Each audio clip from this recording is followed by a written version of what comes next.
Hello. So this is beautiful Thursday today.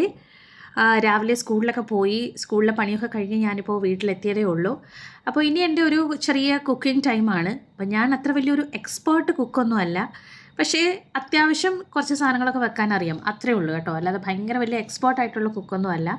അപ്പം ഞാൻ വെച്ചിട്ടുള്ള സാധനങ്ങളിൽ, അതായത് ഞാൻ എപ്പോഴും വെച്ചിട്ടുള്ള സാധനങ്ങളിലും എനിക്ക് ഏറ്റവും കൂടുതൽ കോംപ്ലിമെൻറ്റ് കിട്ടിയിട്ടുള്ളത് ചട്നിയാണ്. അതായത് ചമ്മന്തിനാണ് ഞങ്ങൾ കൊല്ലംകാർ ചമ്മന്തിനാണ് പറയുന്നത് കേട്ടോ.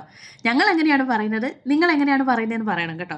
ചട്നി ചമ്മന്തി എന്നൊക്കെ എല്ലാവരും പറയുന്നതല്ല, നമ്മൾ കൂടുതലും ചമ്മന്തി എന്നാണ് യൂസ് ചെയ്യുന്നത്. അപ്പോൾ എനിക്ക് ഏറ്റവും കൂടുതൽ ഞാൻ ഉണ്ടാക്കിയതിൽ കോംപ്ലിമെൻറ്റ് കിട്ടിയിട്ടുള്ളത് ചട്നിക്കാണ്. വീക്ക് ഡേയ്സിൽ മിക്കപ്പോഴും ചമ്മന്തിയാണ് എൻ്റെ ഒരു മെയിൻ കറി. ചോറ്, ചമ്മന്തി, ഒരു മെഴുക്ക് പുരട്ടി, ഒരു അച്ചാർ, ഇത്രയൊക്കെ ഉള്ളൂ എൻ്റെ ഒരു വീക്ക് ഡേയ്സിൽ. വീക്കെൻഡ്സിലാണ് ഞാൻ കുറച്ചും കൂടെ ഇത്തിരിയുടെ ഫിഷ് കറിയോ മോരോ അങ്ങനെയൊക്കെ ചെയ്യാറുള്ളത്. അപ്പോൾ എല്ലാം കൂടി എനിക്ക് ടൈം മാനേജ് ചെയ്യാൻ പറ്റത്തില്ല, അതുകൊണ്ടാണ് വീക്ക് ഡേയ്സിലൊക്കെ കുറച്ച് ലൈറ്റായിട്ടാണ് ഫുഡൊക്കെ. അപ്പം ഞാൻ ഓർത്തു ഇന്ന് ചട്നി ഒന്ന് കാണിക്കാം എന്നുള്ളത്. കാരണം എൻ്റെ വീഡിയോസിനൊക്കെ താഴെ കമൻറ്റ് വന്നു തുടങ്ങി, ഇന്ന് ചട്നി ഇല്ലേ എന്നൊക്കെ ചോദിച്ച്, ചട്നി എവിടെ എന്നൊക്കെ ചോദിച്ച് കമൻറ്റ് വന്നു തുടങ്ങി. അപ്പം ഞാൻ ഓർത്തു എന്നാൽ പിന്നെ അതിൻ്റെ തന്നെ ഒരു എങ്ങനെയാണത് മേക്ക് ചെയ്യുന്നതെന്നുള്ളതെന്ന് കാണിക്കാമെന്ന് വിചാരിച്ചു. മിക്കവർക്കും അറിയാവുന്ന സംഗതി തന്നെയാണ്, എന്നാലും എൻ്റെ സ്റ്റൈൽ എങ്ങനെയാണെന്ന് ഞാൻ കാണിക്കാം. അപ്പം നിങ്ങൾ റെഡിയാണോ കാണാൻ?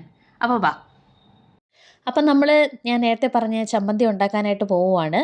അപ്പോൾ തേങ്ങയൊക്കെ ഞാൻ എടുത്ത് വെച്ചിട്ടുണ്ട്. അപ്പോൾ എപ്പോൾ കുക്കിംഗ് സ്റ്റാർട്ട് ചെയ്യുന്നതിന് മുന്നേ ഞാൻ കൈ ആദ്യം നന്നായിട്ട് കഴുകാറുണ്ട്. സോപ്പിട്ട് നല്ലപോലെ ഹാൻഡ് വാഷ് ചെയ്തതിന് ശേഷമാണ് കുക്ക് ചെയ്യുന്നത്.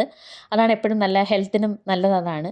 അപ്പോൾ ഞാൻ ആദ്യം മുളക് പൊടി ഇട്ടു, പിന്നെ പാകത്തിനുള്ള ഉപ്പിട്ടു, പിന്നെ അതേപോലെ സവാള അരിഞ്ഞിട്ടു, ഇഞ്ചിയും ഒരു പച്ചമുളകും കൂടെ അരിഞ്ഞിട്ടു. ഇഞ്ചി ഒരുപാട് വേണ്ട കേട്ടോ, ശകലം മതി. കാരണം ഇഞ്ചി ഒരുപാടാകുമ്പോഴത്തേക്ക് ചമ്മന്തിക്ക് പിന്നെ ചെറിയ കയ്പ്പ് പോലെ വരും, ചെറിയൊരു ചെവർപ്പെന്നൊക്കെ നമ്മൾ പറയുമല്ലോ. അപ്പോൾ അതുകൊണ്ട് ഒരുപാട് ഇഞ്ചി വേണ്ട, പക്ഷേ ഒരു ചെറുതായിട്ട് ഇഞ്ചി ഇടുന്നത് നല്ലതാണ് കേട്ടോ. അപ്പോൾ ഇതേപോലെ ഞാൻ കൈവച്ചതിനെ ഒന്ന് മിക്സ് ചെയ്ത് കൊടുക്കും. ഈ കൈവച്ചൊക്കെ ഇങ്ങനെ മിക്സ് ചെയ്ത് കൊടുക്കുന്നതുകൊണ്ടാണ് ഞാൻ പറഞ്ഞത് നമ്മൾ കുക്ക് ചെയ്യുന്നതിന് മുന്നേ കൈ നന്നായിട്ട് വാഷ് ചെയ്യണം എന്നുള്ളത്. കാരണം ഹൈജീൻ ഒരു പ്രത്യേക ഘടന തന്നെയാണ് കേട്ടോ. It's A main factor. അപ്പോൾ നല്ലവണ്ണം ഒന്ന് മിക്സ് ചെയ്ത് കൊടുത്തതിന് ശേഷം, എത്രമാത്രം മിക്സ് ചെയ്ത് കൊടുക്കാമോ അത്രയും നല്ലതാണ് കേട്ടോ. പെട്ടെന്ന് അരഞ്ഞു കിട്ടും നമുക്ക്. എന്നിട്ട് അതെല്ലാം ഞാൻ മിക്സിയിലോട്ടാക്കി. കുഞ്ഞു ജാറാണ് ചമ്മന്തിക്ക് എപ്പോഴും ബെസ്റ്റ്, കുഞ്ഞു ജാറാണ്. വലിയ ജാറിനകത്ത് അരയ്ക്കുമ്പോൾ അധികം അങ്ങോട്ട് ഗ്രൈൻഡ് ചെയ്ത് വരില്ല. അങ്ങനെ ഞാൻ ഇതേപോലെ അരച്ചതിന് ശേഷം അത് വീണ്ടും നന്നായിട്ടൊന്ന് മിക്സ് ചെയ്ത് കൊടുത്തു. അപ്പോൾ ചമ്മന്തിയുടെ ചാറൊക്കെ ഇങ്ങനെ ഇറങ്ങും. അത് പറയുമ്പോൾ തന്നെ എനിക്ക് കൊതി വരുന്നു കേട്ടോ. നല്ല ടേസ്റ്റാണ്. എനിക്ക് ചോറും ചമ്മന്തിയും ഉച്ചയ്ക്ക് ഭയങ്കര ഇഷ്ടമാണ്. എനിക്ക് വേറെ കറികളൊന്നും ഇല്ലെങ്കിലും കുഴപ്പമില്ല, ഈ ചമ്മന്തി ആണെങ്കിലും എനിക്ക് ഭയങ്കര ഇഷ്ടമാണ്. അച്ചാറാണെങ്കിലും ഉണ്ടെങ്കിൽ പിന്നെ പറയണ്ട. മെഴുക്ക് പുരട്ടി, ചമ്മന്തി, ഒരു അച്ചാറൊക്കെ ഉണ്ടെങ്കിൽ എനിക്ക് ഭയങ്കര ഗ്രാൻഡ് ഊണ് കിട്ടിയതുപോലെയാണ് കേട്ടോ. അപ്പോൾ ഇങ്ങനെ എല്ലാം കുഴച്ചെടുത്തതിന് ശേഷം ഇത് പ്രത്യേകം ഒരു ക്ലീൻ ആയിട്ടുള്ള നല്ലൊരു ബൗളിൽ മാറ്റി വെച്ചേക്കുക. അപ്പോൾ ഇതാണ് എൻ്റെ ചമ്മന്തിയുടെ റെസിപ്പി, ഇതാണ്.